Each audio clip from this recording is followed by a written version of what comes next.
에서 하나님께서는 구원받은 이스라엘 백성들에게 대속죄일로 지켜라 이렇게 말씀하고 있습니다. 구원은 받았지만 우리가 살면서 알게 모르게 죄를 짓습니다. 그런데 대속죄일에 하나님 앞에 제물을 드리고 대제사장이 하나님 앞에 기도함으로 그간에 사유했던 죄가 다 탕감받는 그런 대속죄일을 1년에 한 번 7월 10일 날 대속죄일에 지키라고 이렇게 말씀하고 있습니다. 그날은 당연히 이스라엘 백성들은 명절이고 모든 하던 일을 중단하고 하나님 앞에 예배드리면서 죄사함 받는 날로 되어 있습니다. 이 대속죄일에 진행되는 모든 절차를 대제사장이었던 아론 혼자서 다 진행을 하라 모세를 통해서 그렇게 말씀했는데요. 오늘 말씀 1절에 보면 아론의 두 아들이 여호와 앞에 나아가다가 죽은 후에 여호와께서 모세에게 말씀하시니라. 그 레위기서 10장에 보면 이 두 아들이 다른 불을 가지고 나갔다가 죽었다 이렇게 말씀하고 있는데 그 두 아들이 죽은 후에 16장에서 하나님께서는 죽음을 면하기 위해서 이렇게 말씀하고 있습니다. 1년에 단 한 번 성소의 휘장 안으로 들어가서 언약궤 앞에서 속죄를 드리도록 이렇게 하나님 기회를 주셨는데요. 대속죄일은 어떤 날인가 우리는 알아야 됩니다.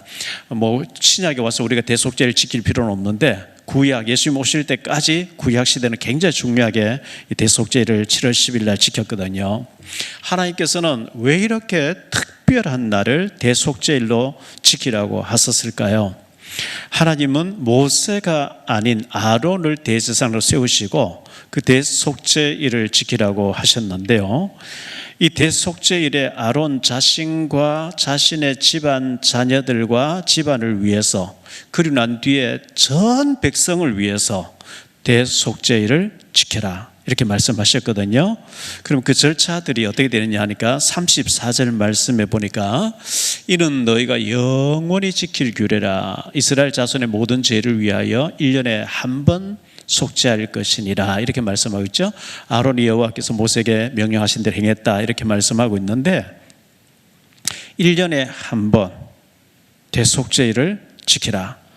그러면 첫째 생각할 말씀은 대속죄일의 목적이 뭐냐? 대속죄일을 주신 목적이 뭐냐?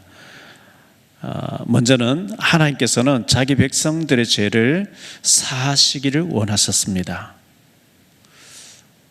하나님과 백성 사이에 죄로 인하여 원수되어 있는 것을 용서하시고 사해 주시기를 원했거든요. 다윗의 아들 가운데 압살롬이라고 하는 아들이 그 형 암논, 제일 장자 큰형 암논을 죽였죠. 왜? 압살롬의 동생을 강간했기 때문에 양털 깎는다고 잔치에 초대해놓고 술 먹여서 죽였어요. 그리고 난 뒤에 3년 동안 저 도망가 있었거든요. 근데 이제 암논 아들 죽은 거 너무 다윗이 마음 아파하다가 3년 지나니까 압살롬이 3년째 집 나가서 안 들어오는데 압살롬을 그리워하는 걸 요압이라는 장군이 알고 이제 요압이 어떤 여인을 다윗에게 집어넣어 가지고 이제 왕의 마음을 돌이켜 가지고 압살롬을 부르는 장면. 그 압살롬하고 다윗이 이제 화해를 하는 아들과 아버지가 화해하는 장면이 참 거기까지 참 좋았는데 압살롬이 자기 아버지 다윗을 죽여야 되겠다고 이제 또 반란을 일으켜 거기서는 폐륜이었죠. 누가복음 15장에 보면 탕자 얘기 나와요. 어떤 아버지 밑에 두 아들인데 작은 아들이 아버지 유산을 내주세요 해가지고 먼 타고 가서 허랑방탕하면서 탕자로 살다가 가진 거 다 허비하고 흉년이 들어서 지엄 열매를 먹으려도 없는 가운데 내 아버지 집에는 풍족한 일꾼들이 얼마나 많은고 내가 하늘과 아버지께 범죄했으니 아들이라 칭함받기를 이제 감당하지 못하겠다. 품꾼이 하나 써달라고 왔는데 아버지는 그 아들을 거리가 먼데 아들이 돌아올 걸 기다리고 있다가 달려가서 껴안고 모욕시키고 제일 좋은 옷을 입히고 가락지를 끼워주고 소를 잡아 잔치하는 화해죠. 화해. 창세기 33장에 보면 에서하고 야곱이 원수로 20년간 지나다가 화해하는 장면이 나오죠.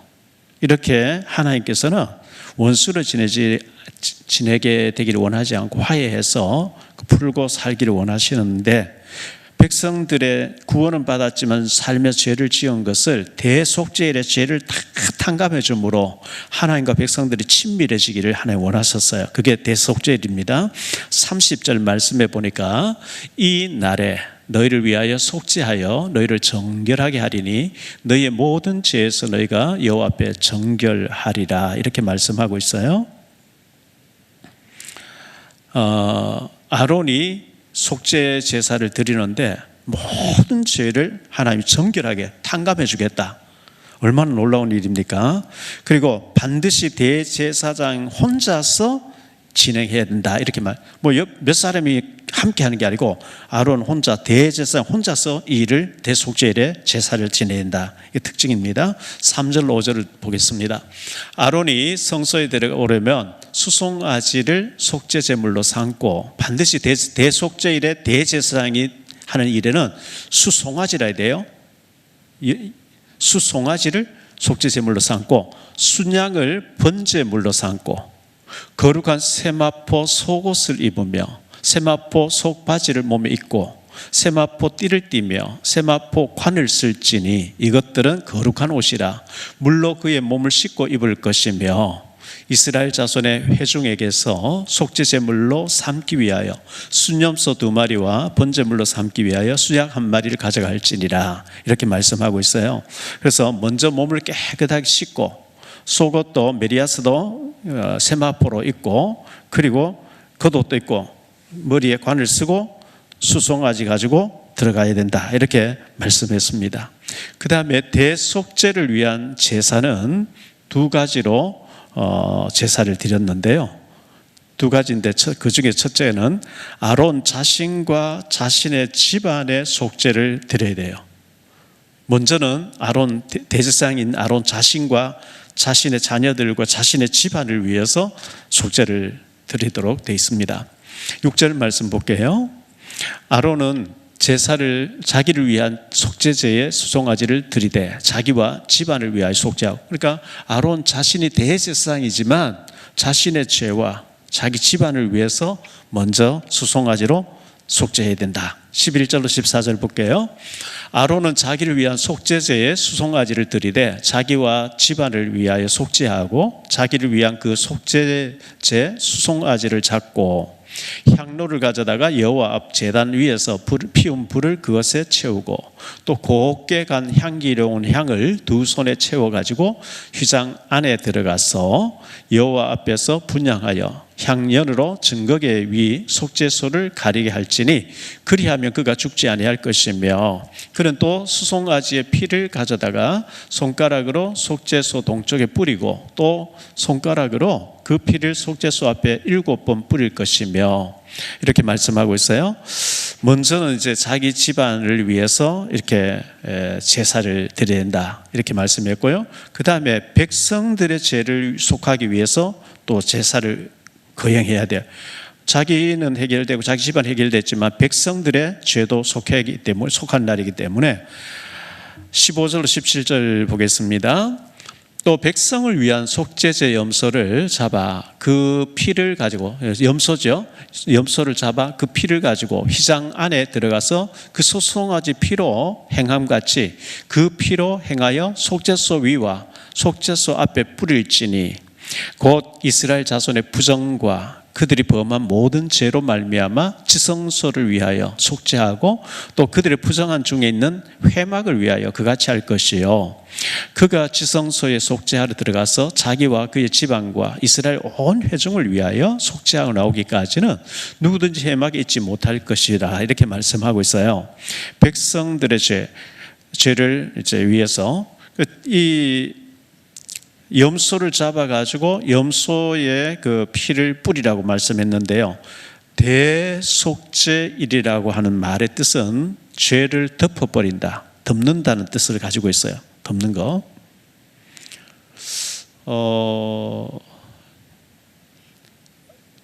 소를 이제 저 산에 그 어떤 그 소우리에서 끌고 나와서 이렇게 나무에 매놓으면 그에게 뭐 소 여물도 주면 흘러놓기도 하고 소 똥을 싸기도 하고 이렇게 하는데, 눈이 와버리면 눈이 다 덮어버려 깨끗한 것처럼 우리에게 여러 가지 알고 지은 죄, 모르고 지은 죄, 자범죄, 우상숭배 죄, 생각으로 마음으로 지은 죄 많이 있는데 대속죄일에 염소의 피를 뿌림으로 죄를 덮어버린대요.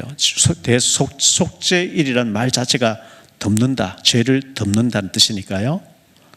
피를 통해서 죄를 덮어버린대요. 하나님께서 대속해 준다는 아주 중요한 날이 대속죄일입니다. 대제사장이 7월 10일 날 대속죄일에 지성소 안에 언약궤 앞에 들어가는데, 들어갈 때 그냥 들어가지 않고 옷에다가 그 에봇이라고 하는 거룩한 옷에다가 방울을 주렁주렁 달아요. 방울을 달고 또 끈을 메고 들어가요. 그 밖에서 들을 때 딸랑딸랑 소리가 나면 안에서 지금 제사 의식을 행하고 있는 건데 방울 소리 전혀 안 나요. 그럼 죽었다는 얘기예요. 시체 가지고 들어가면 죽어요.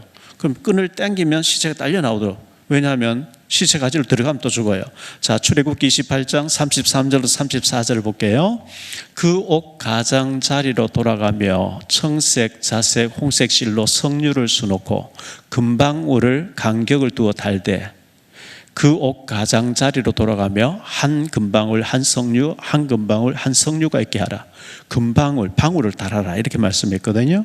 출애굽기 39장 25절로 26절에도 보니까요, 순금으로 방울을 만들어 그 옷 가장자리로 돌아가며 성류 사이사이에 달되 방울과 성류를 서로 간격을 두고 번갈아 그 옷 가장자리로 돌아가며 달았으니 여호와께서 모세에게 명령하신 대로 하였더라. 소리가 나면 살아있고 소리가 안 나고 가만히 있으면 죽었다는 얘기예요. 이 대제사장이 백성들의 죄를 짊어지고 하나님 앞에 지성소 안에 언약궤 앞에 갔는데 죄 문제 해결 안 되고 잘못하면 대제사장이 그 자리에 죽어요. 죽으면 큰일이죠. 그래서 어쨌든 방울을 달아서 소리가 밖에 들리도록 따라다 소리 나게 하라, 이렇게 말씀하고 있습니다. 누가복음 1장에 보면 사가라라고 할 대제사장이 제사장의 판결을 따라서 지성소 안에 들어가서 백성들의 죄를 위해서 하나님 앞에 제사 드리는데 천사가 나타나죠. 가브리엘이라는 천사가 나타나서 사가라여, 네 아내 엘리사벳이 임신해서 아들 낳을 것이고 그의 아들 이름을 세례 요한이라 하라. 그는 메시아를 위한 광야의 소리로 이렇게 할 것이다. 그때 사가랴가 내가 나이가 많고 내 아내 엘리사벳도 나이가 많은데 어찌 이런 일이 있겠습니까? 하니까 네가 하나님의 계획을 믿지 않기 때문에 아들을 낳을 때까지 말을 못하게 될 것이다. 그래서 밖에서 사람들 기다리는데 오래 기다려도 안 나오니까요. 근데 나왔는데 뒤늦게 나왔는데 말을 못하니까 이제 손짓 발짓 손 형상으로 얘기하니까 안에서 이상을 받는 모양이다. 1년쯤 지나고 세례 요한이 태어나고 서판을 달라 해서 세례 요한이라고 이름 쓰고 난 뒤에 입이 열리면서 말하기 시작하는 사가라. 그게 바로 사가라가 대제사장 속죄일에 언약궤 앞에 들어갔다가 이상을 보고 세례 요한을 낳게 됐다는 그런 내용이 누가복음 1장에 기록되어 있습니다. 로마에 가면 바티칸 정부가 있죠. 로마 시내 안에 캐토릭의 그 본산지라고 하는 그 안에 바티칸 정부가 있어요. 로마 시내 안에 그 이제 바티칸이라고 하는 이 울타리를 해가지고 그 성당이 대성당인데 그게 정부예요. 가장 적은 정부죠. 그 안에 이제 대성당 안에 박물관이 있는데요. 얼마나 화려하게 박물관, 그냥 돈 내고 줄 막 서가지고 1시간, 2시간 기다려가 줄 서서 이제 막 들어가서 돈을 비싸게 받고 그 박물관을 보여주는 전부 그 우상들이죠. 형상 우상을 조각해가지고 쫙 세워놓고 천지 창조 그림을 해놓고 이렇게 했는데 이제 안에 어떤 데는 사진 찍어도 됩니다. 그 안내하는 가이드가 여기는 사진 찍으면 안 됩니다. 몰수당합니다. 절대 사진 찍으면 안 돼. 이렇게 안내하는 사람 따라가는데 어떤 굴을 통과하는데요. 천장이 전부 금을 칠해놨어요. 황금빛으로 금을 칠해놓은데 그걸 통과하고 난 뒤에 이제 다 나와가지고 이제 마지막 베드로 성당을 구경하게 되는데 이제 워낙 사람들이 많으니까 천천히 가게 되는데, 그 안내하는 가이드가 얘기하기를 1년에 한 번 이 큰 문이 열리는데, 이 문이 열리는 날 교황님이 나와서 뭐 축복을 선포하고, 그 문이 열리는 날 그 안으로 들어간 사람은 모든 죄 다 탕감받는다, 뭐 이런 게 있더라고요. 그래서 제가 들을 때 저건 엉터리다. 그 문 통과하면 죄 없어지면 얼마나 좋겠어요. 그런 형식적인 그러나 가톨릭 신자는 그걸 제대로 믿으니까요. 그 문이 열리는데 그날 그 문으로 들어가면 어떤 죄를 지었든지 다 탕감받는다, 그런 어떤 안내하는 것을 제가 본 적이 있습니다. 대속죄일이 바로 그런 죄사함 받는 날이라는 것을 우리는 참고로 했으면 좋겠고요.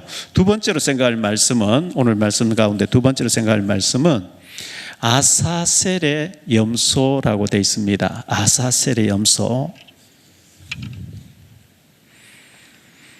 8절에도 아사셀, 10절에도 아사셀 나오고요, 26절에도 아사셀이라는 말이 나오는데, 도대체 이 아사셀이란 말이 무슨 말인지 알아야 되겠죠.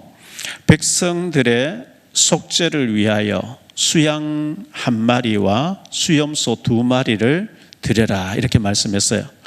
대제사장이 자기와 자기 집안을 위해서는 수소를 드려야 되고 수송아지를 드렸어야 되고, 백성들의 죄를 위해서는 수양 1마리와 수염소 2마리를 드려라, 이렇게 말씀했어요. 5절 말씀 볼게요. 5절 말씀에 이스라엘 자손의 회중에게서 속죄 제물로 삼기 위하여 수염소 2마리와 번제물로 삼기 위하여 수양 1마리를 가져갈지니라. 백성들의 번제를 위해서는 수양 1마리를 드리고 속죄제를 위해서는 수염소 2마리를 드려라. 7절로 10절을 볼게요. 또 그 두 염소를 가지고 회막문 여호와 앞에 두고 두 염소를 위하여 제비 뽑되 한 제비는 여호와를 위하고 한 제비는 아사셀을 위하여 할지며, 아론은 여호와를 위하여 제비 뽑은 염소를 속죄제로 드리고 아사셀을 위하여 제비 뽑은 염소는 산채로 여호와 앞에 두었다가 그것으로 속죄하고 아사셀을 위하여 광야로 내보낼지니라, 이렇게 말씀하고 있는데요. 그 염소 2마리를 심지를 뽑아서 1마리는 죽여서 태워서 피를 뿌리고 없애고 1마리는 피를 발라서 축복기도해서 내보내라, 그게 아사셀 염소예요. 아사셀이라고 하는 말의 뜻은 내보내는 염소, 자유함을 주는 염소, 내보낸다, 이런 뜻이에요. 18절로 22절 보겠습니다. 18절로 22절인데요. 그는 여호와 앞 제단으로 나와서 그것을 위하여 속죄할지니 곧 그 수송아지의 피와 염소의 피를 가져다가 제단 기퉁이 뿔들에 바르고 또 손가락으로 그 피를 그 위에 7번 뿌려 이스라엘 자손의 부정에서 제단을 성결하게 할 것이요, 그 지성소와 회막과 제단을 위하여 속죄하기를 마친 후에 살아있는 염소를 들이되 아론은 그의 두 손으로 살아있는 염소의 머리에 안수하여 이스라엘 자손의 모든 불의와 그 범한 모든 죄를 아뢰고 그 죄를 염소의 머리에 두어 미리 정한 사람에게 맡겨 광야로 보낼지니 염소가 그들의 모든 불의를 지고 접근하기 어려운 땅에 이르거든 그는 그 염소를 광야에 놓을지니라, 이렇게 말씀하고 있어요. 이게 뭐냐면 창세기 2장 17절에 선악과를 따먹는 순간에 반드시 죽으리라. 그런데 아담 하와가 먹었어요. 3장에서 즉사해야 되는데 안 죽어요. 그 대신에 다른 게 죽어요. 짐승이 죽어요. 무화과 나무 잎을 가지고 하체를 가렸는데 짐승을 죽여가지고 가죽옷을 입혀주면서 아담 하와도 죽기는 죽지만 그래도 뭐 한 800년 이상 900년 가까이 살다가 죽고, 즉시 안 죽고 바로 즉시 아담 하와의 대신에 뭐 짐승이 죽었는데 양이라고 대부분 학자들은 얘기합니다. 양을 죽여가지고 그 피가 뚝뚝 떨어지는 옷을 입혀주면서 하나님이 아담 하와의 죄를 덮어주면서 살도록 만들어 주신 거죠. 그 여자의 후손이 와서 살게 될 것이라. 가지고 백성들은 스스로 이 시간에 회개하고 있어야 됩니다. 회개를 해야 됩니다. 그 제사의식을 행할 때 백성들은 스스로 회개를 해야 되는데 29절로 30절 나오죠. 너희는 영원히 이 규례를 지킬지니라. 여기 영원히 지킨다는 것은 지금까지 신약에도 지키는 게 아니고 예수님 오심으로 그건 끝났는데 유대인들은 구약 성경을 가지고 있으면 지금도 해야 돼요. 안식교도 이걸 해야 되겠죠. 왜? 구약을 믿으니까요.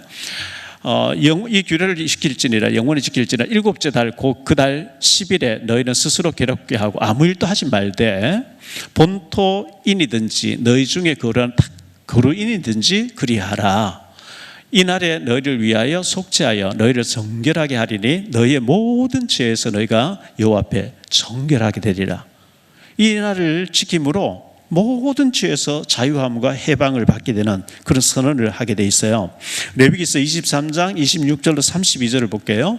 여호와께서 모세에게 말씀하여 이르시되 일곱째 달 여흘날은 속죄일이니 너희는 성회를 열고 스스로 괴롭게 하여, 스스로 괴롭게 한다는 걸 회개를 말하는 거죠. 제사장 안에 들어가서 지금 현재 하나님 제사를 드리고 있는데 밖에서는 회개하고 있는 거예요. 스스로 괴롭게 하며 여호와께 화제를 드리고 이 날에는 어떤 일도 하지 말 것은 너희를 위하여 너희 하나님 여호와 앞에 속죄할 속죄일이 됨이니라. 이 날에 스스로 괴롭게 하지 아니하는 자는 그 백성 중에서 끊어질 것이라. 회개하지 않으면 끊어질 것이라. 이 날에 누구든지 어떤 일을 하는 자는 내가 그의 백성 중에서 멸절시키리니 너희는 아무 일도 하지 말라. 이는 너희가 거주하는 각처에서 대대로 지킬 영원한 규례니라. 이는 너희가 쉴 안식일이라. 너희는 스스로 괴롭게 하고 이달 아흘의 날 저녁 곧 그 저녁부터 이튿날 저녁까지 안식을 지킬지니라. 이렇게 말씀하고 있어요. 31절로 32절을 볼게요. 이는 너희에게 안식일 중에 안식일인저 대속죄일은 안식일 중에도 안식일이다. 이렇게 얘기하죠. 너희는 스스로 괴롭게 할지니 스스로 이제 회개하고 죄를 이제 애통해란 말이죠. 영원히 지킬 규례라. 기름 부음을 받고 위임되어 자기 아버지를 대신하여 제사장의 직분을 행하는 아론의 후손들이겠죠. 제사장은 속죄하되 세마포 옷 곧 거룩한 옷을 입고 그렇게 그 제사의식을 행하라. 이렇게 말씀했어요. 대제사장이 축복기도함으로 제사를 마치게 되는데요. 이제 저녁부터 해서 9일날 저녁부터 해서 10일날 저녁 이제 6시 될 때까지 하는데 끝나고 난 뒤에 대제사장 손을 들고 축복기도함으로 마치게 되는데요. 대제사장의 축복기도는 민수기 6장 24절로 27절에 나와 있어요. 여호와는 내게 복을 주시고 너를 지키시기를 원하며 여호와는 그의 얼굴을 내게 비추사 은혜 베푸시기를 원하며 여호와는 그 얼굴을 내게로 향하여 드사 평강 주시기를 원하노라 할지니라 하라. 그들은 이같이 내 이름으로 이스라엘 자손에 축복할지니 내가 그들에게 복을 주리라. 대제사장 이렇게 축복 기도해라. 그리하면 내가 그대로 주겠다. 약속을 하나님 해주셨어요. 그 축복 기도함으로 마치게 되는데 그게 세 번째로 생각할 말씀은요. 대제사장 대신 예수 그리스도라는 겁니다. 아론과 그의 아들들이 그 일을 행해 왔는데 비느하스도 그 일을 했고요. 손자되는 비느하스도 그 일을 했고 했는데 진짜 그거는 예표적인 거고 진짜 대제사장은 예수 그리스도라는 겁니다. 초대 제사장이 대신 그리스도라고 했는데요. 히브리서 4장 14절 16절을 볼게요. 그러므로 우리에게 큰 대제사장이 계시니 큰 대제사장 제사장보다 더 큰 대제사장이죠. 승천하신 이곳 하나님의 아들 예수시라. 우리가 믿는 도리를 굳게 잡을지어다. 우리에게 있는 대제사장은 우리의 연약함을 동정하지 못하실 이가 아니요 모든 일에 우리가 똑같이 시험을 받으시니로되 죄는 없으시니라. 그러므로 우리는 긍휼하심을 받고 때를 따라 돕는 은혜를 얻기 위하여 은혜의 보좌 앞에 담대히 나아갈지니라. 우리에게 큰 대제사장이 계시다. 큰 대제사장, 큰 대제사장이죠. 예. 그 다음에 하나님께 나아가는 길이 열려졌습니다. 하나님께 나아갈 수 있는 길이 열려졌는데요. 마태복음 27장 51절에 이에 성소 휘장 위로부터 아래까지 찢어져 둘이 되고 땅이 진동하면 바위가 터지고 예수님이 십자가에 못 숨이 딱 끊어지는 순간에 성소 휘장이 둘러 찢어져 버렸어요. 지성소에 들어가면 죽는데 대제사장 대속죄에 송아지 피를 가지고 들어가야 되는데 찢어지면서 언약궤는 벗개는 하나님 치워버리고 지성소 안에 확 열려버린 거예요. 저는 들여다보면 죽었는데 밖에서 그냥 보이도록 쭉 갈라져 버린 거예요. 그걸 보고 하나님께 나갈 수 있는 길이 열렸다. 큰 대제사장이 죽으심으로 그런 일이 하나님께 죄인들 우리가 하나님께 나갈 수 있는 은혜의 보좌의 길이 열렸습니다. 히브리서 7장 26절로 28절에 보니까요, 이러한 대제사장 우리에게 합당하니 거룩하고 악이 없고 더러움이 없고 죄인에게서 떠나 계시고 하늘보다 높이 되시니라. 그는 저 대제사장들이 먼저 자기 죄를 위하고 다음에 백성의 죄를 위하여 날마다 제사 드리는 것과 같이 할 필요가, 전에는 날마다 했어야 되는데 이제는 할 필요가 없다는 거예요. 이는 그가 단번에 자기를 드려 이루셨다. 율법은 약점을 가진 사람들은 제사장으로 세웠거니와 율법 후에 하신 맹세의 말씀은 영원히 온전하게 대신 아들을 세우셨다. 예수님을 가리키죠. 히브리서 9장 12절에 보니까요, 염소와 송아지의 피로 하지 아니하고, 구약에는 대속죄를 염소와 송아지 피로 했는데 이제는 그래 하지 아니하고 오직 자기의 피로, 예수님 자신의 피로 영원한 속죄를 이루사 단번에 성소에 들어가셨느니라. 히브리서 10장 10절에 보니까요, 이 뜻을 따라 예수 그리스도의 몸을 단번에 들이심으로 말미암아 우리가 거룩함을 얻었노라. 예수의 피로 말미암아 거룩함을 얻었대요. 송아지의 피나 염소의 피도 효력이 있었는데 예수님의 보혈의 피를 흘리심으로 우리는 거룩함을 얻었다, 이렇게 말씀하고 있어요. 히브리서 10장 18절입니다.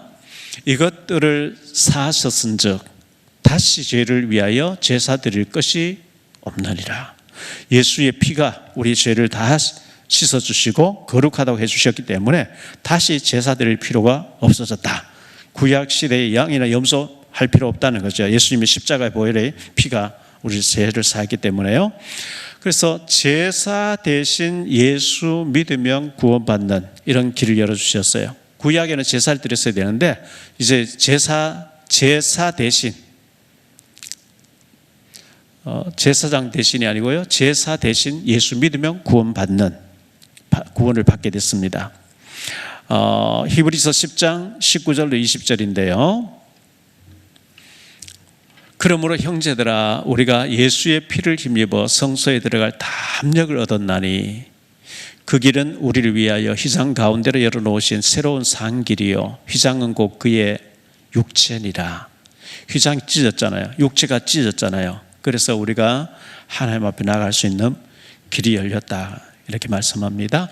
결론적으로 말씀 맺을게요. 결론의 첫 번째로 드릴 말씀은 대속죄일이 구약은 언제였냐? 7월 10일이었다. 이렇게 중요한 건 아니에요. 몰라도 괜찮은데 7월 10일 날 9일 저녁 6시부터 10일 저녁 6시까지 대속죄일에 지켜라 이랬는데, 그날은 안식일 중에 안식일이기 때문에 어떤 일도 하면 안 되고요, 전부 자기 스스로를 막 괴롭게 하면서 하나님, 제가 죄를 지었어요, 제 죄를 사함받기를 원해요. 대제사장은 자기 지방을 위해, 자신과 자기 지방을 위해서는 숫송아지를 드리고 그리고 피를 뿌리고 그렇게 했어야 됩니다. 이 신약으로 와서 좀 비교를 한다고 하면 아마 예수님의 부활절이 아니겠냐. 예수님이 십자가에 죽으시고 우리 위해서 부활하심으로 우리가 정말 제사함 받고 성령 받게 된 것처럼 구약에는 대속죄일이 그런 축복의 날이었어요. 두 번째로 아사셀 염소예요.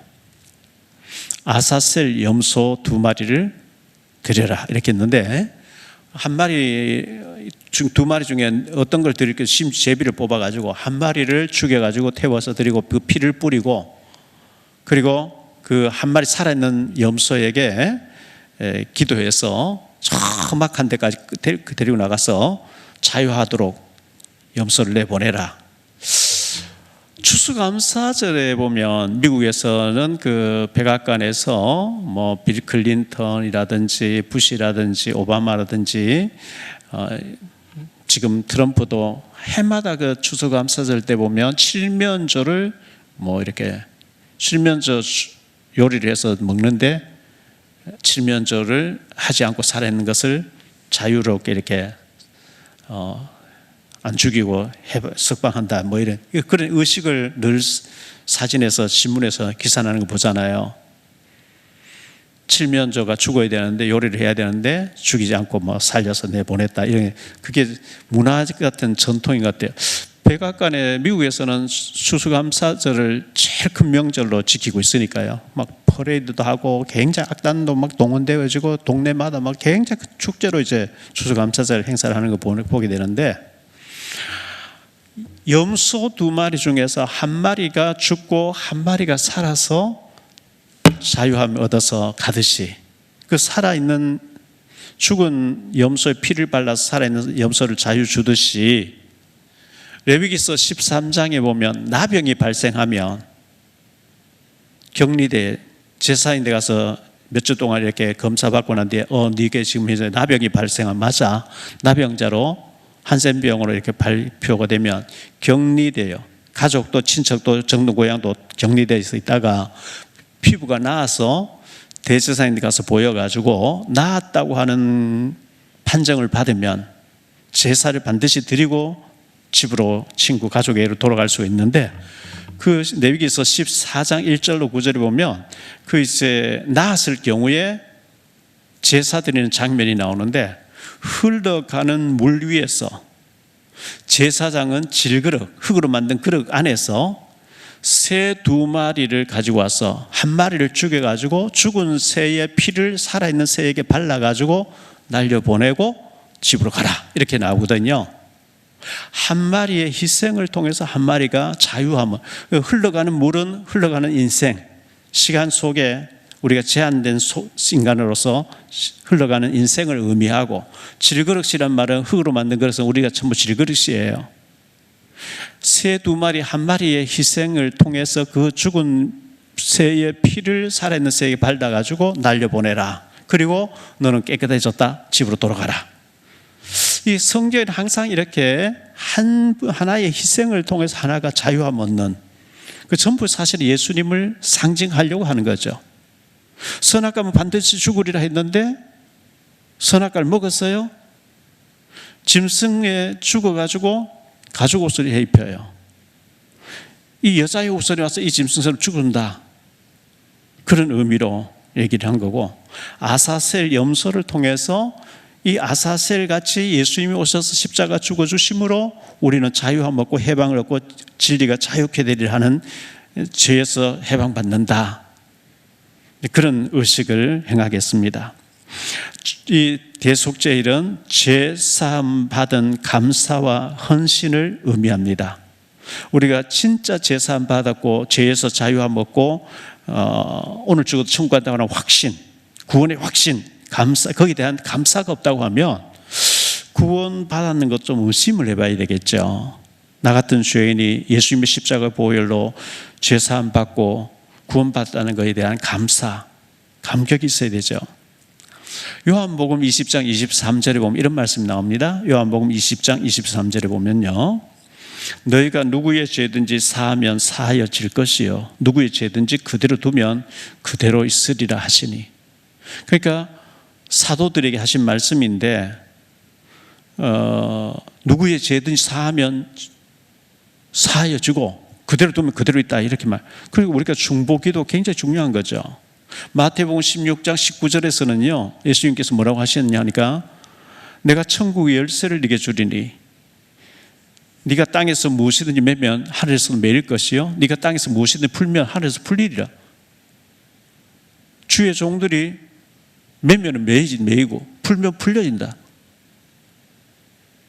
굉장한 얘기죠.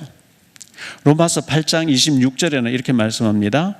이와 같이 성령도 우리의 연약함을 도우시나니 우리는 마땅히 빌 바를 기도할 바를 알지 못하나 오직 성령의 말할 수 없는 탄식으로 우리를 위하여 친히 간구하신다.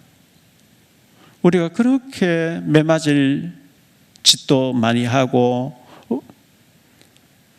또 생각으로 마음으로 범죄한 것도 많은데 망하지 않는 것은 말할 수 없는 성령이 우리를 위해서 탄식하시면서 기도해 주고 계시다, 이렇게 말씀하고 있는 거거든요. 말씀을 마칩니다. 7월 10일 날 대속죄일로 지켜라. 그날은 안식일 중에 안식일이다. 스스로 괴롭게 하면서 죄를 회개해라.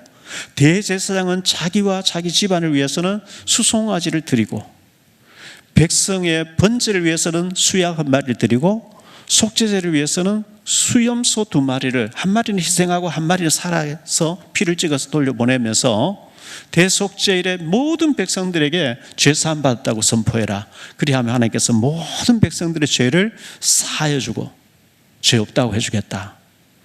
얼마나 놀라운 사실입니까? 우리가 죄에서 자유함 얻고 진리가 너희를 자유케 하리라. 우리는 지옥이 있지만 지옥하고 상관이 없고, 마귀가 있지만 운명 사주팔자 마귀하고 상관이 없고, 하나님 백성으로서 이 땅에 살아있는 동안에는 빛과 소금의 역할을 감당하면서 하나님 영광 위에 살다가 이 땅에서 육신이 죽으면 천국이 보장되어 있는 거룩한 백성으로, 이 구약의 대속죄일 수송아지나 염소는 주양은 전부 다 예수 그리스도를 상징하고 예수님을 설명하려고 합니다. 예수님이 실제로 오셔가지고 우리를 위해 죽어주시고 우리와 함께 하시겠다고 했기 때문에 후원의 감격 가지고 우리 살게 되는 우리 모두가 되시기를 예수님 이름으로 축복합니다.